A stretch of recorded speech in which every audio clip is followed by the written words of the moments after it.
this country. It's landed us right where we are. If we want to thrive into the future and improve the standard of living for all New Zealanders, we need fundamental change, not tinkering. We need to be known globally as a country where people can expect to be rewarded and applauded for their efforts. Foreign investment rules in New Zealand are some of the most restrictive in the OECD.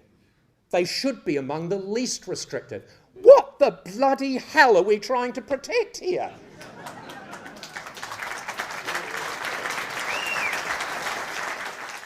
Before we dive into the footage, can I ask you for a quick favour? If you're enjoying this content, please hit the like button and subscribe to the channel. Believe it or not, over 98% of viewers watch without subscribing. It's completely Imagine, free right for you, from but the it means get-go, world the to us camera and flicks helps the on and channel I'm grow. standing there looking So, like did you I've click just it? discovered Awesome. that Thank my you. Now let's favourite get into fish the and chip video. shop has replaced the chips with quinoa. I stare at you with the full intensity of a Kiwi who's found out the All Blacks have been beaten by a social bowling club. And I say in that soft and suspiciously polite New Zealand accent, "G'day team. Look, I'm not going to lie to you. I think this country's so deep in the muck, even the gumboots are waving a little white flag." And before anyone can breathe, I'm already laughing at myself, because if you don't laugh, you'll cry, and if you cry, someone will probably accuse you of making a political statement. So laughter it is. I tell you about how I was invited to speak at a place so dry, even the thought of a sauv blanc evaporates on the walk-in. A building with no wine is already a bad omen in this country, because New Zealanders like to fix everything: barbecues, geese stuck in swings, broken fences after a storm, with a cuppa, a yarn or a cold drink. But no, this building was bone dry, and yet they expected inspiration. And speaking of inspiration, that's exactly why I showed up, because apparently I'm the only person on earth who hasn't mastered the art of politely declining invitations on a Sunday. I tell the audience I normally live my retirement like a man committed to extreme relaxation. My biggest decision most days is whether to nap in the morning or hold off until the afternoon. But then someone calls me and says, "Mate, come say a few words about the future of our country." And I think, oh, fantastic. Nothing says day of rest like existential despair. But I show up anyway, because at heart I genuinely care, and because there's always that tiny thrill of knowing I might at any moment slip into a full State of the Nation address, the kind that would have people wondering whether they should clap, panic, or call the fire brigade. And so I start talking about the shit we're in, except they call it the muck to keep things tidy and YouTube friendly. And yes, the muck is thick, the kind you need 3 mates, a tractor and a Labrador to get out of. And every time we try to climb out, someone with a clipboard says, "Oh, careful now, don't move too quickly, you might startle the mud," which is about when things get interesting, because that's when the political conversations start. Now, somewhere around here I throw in the parody angle, a cheeky little jab at what I affectionately call Starmer's regime. Not the real one, mind you, but the over-the-top comedy version where everything is run like a committee meeting at a vegan cheese festival. The parody version of Starmer's world is one where nothing gets done until a survey is conducted, a consultation panel is assembled, and at least 4 forms are filled out in triplicate, preferably with recycled ink from sustainably sourced squid. And nobody's doing anything wrong, they're just doing everything slowly. Like painfully, gloriously slowly. So slow that snails look at the government and think, "Mate, speed it up."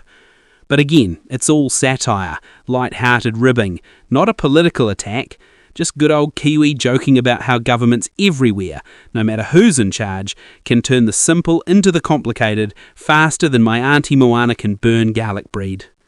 Somewhere in the monologue, I start pacing the room like a man trying to work out if the smoke alarm is actually beeping or if it's just in his head. I talk about how once upon a time New Zealand was the country everyone envied. People used to look at us like we were that cool cousin who could surf, fix a car and cook a mean hungy all on the same day. We were bold, we were pioneers, we had spirit. Now half the time we're too scared to say what we actually think in case someone mistakes it for a press release. And then, with maximum New Zealand drama, I say, "Team, we've become a country that whispers when we should speak, murmurs when we should debate, and shrugs when we should be rolling up the sleeves." And somewhere someone probably whispers, "Oh, that's a bit bold," which ironically proves my point. I take a breath, look out at the imaginary audience in my mind, and launch into a grand tale about growing up among pioneers, folks who built bridges, blew up things they were actually supposed to blow up, and fixed problems without needing traffic cones the size of apartment buildings. New Zealanders used to get stuff done. These days we need a risk assessment just to change a light bulb, and if the light bulb flickers, someone pipes up and says, well, maybe it wants to express itself. Now, because we're doing parody and because it's fun to poke gentle fun at absolutely everyone, I swing the spotlight right back on my New Zealand mates, talking about how we've become a nation of quiet grumblers. We don't storm the gates, we just go home and mutter about it to the cat. The cat doesn't care. The cat never cares. The cat's running its own regime, believe me. But the real kicker comes when I talk about the kids, the future generation, the ones glued to devices that know everything but answer nothing unless the kid actually wants to ask. I talk about how the future belongs to those curious enough to wonder why wombats poo cubes and enthusiastic enough to learn what a cube-shaped poo even means. Nothing inspires a classroom quite like the mysteries of nature presented by a mildly unhinged Kiwi teacher who thinks curiosity is the best curriculum. Then I dip into the economy. Oh, the economy.